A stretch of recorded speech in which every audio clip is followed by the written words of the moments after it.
People who sleep naked, when has it backfired? This happened when I was 12. I was in bed, sleeping, when I woke up. One of my dogs poked me with his nose, which means he either has to poop or barf, so even though I was settled in for the night, I got up, put on my bathrobe, and walked outside with both my dogs. I live in a canyon in the foothills, at the top of a hill. We get coyotes a lot, so going out with the dogs off the leash at night wasn't very bright. One of my dogs caught sight of a coyote at the bottom of the hill and took off after it. I have two dogs, one floppy, loving and dumb named Noodle, and one pointy, lean and a little aloof named Jax. Noodle is the one that took off after the coyote, but the pointy dog didn't really notice as he was busy doing his thing.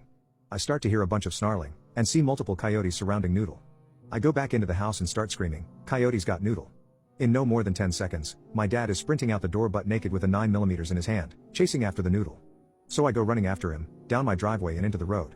As I go floundering past, robe blowing in the breeze like a majestic cape, Jax finally notices. He's lean, he's black, he's fast, and a mysterious mix of German Shepherd and something else that makes him look a lot like Anubis. Anyway, at this point the coyotes, there must be a half dozen of them, are all yipping and howling. Noodle has gone completely silent. I'm convinced they've nabbed her, even though she's bigger than most coyotes.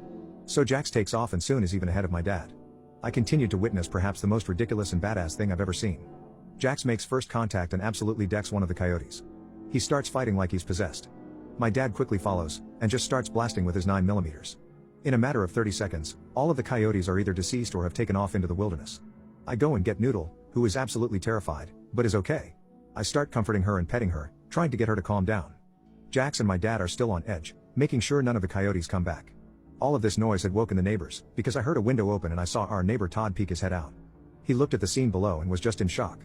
In hindsight, seeing my naked dad with his 9mm and Jax, standing in the middle of 3 dead coyotes must have been quite a shock.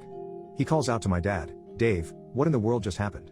My dad turns and yells back, "Coyotes got Noodle, but we got her back." "Sorry about the noise, Terry." "No problem, David, I would have done the same. Might have put some clothes on first though." It seemed at that moment was when my dad realized he was entirely naked. We immediately walked back to our house and went to sleep.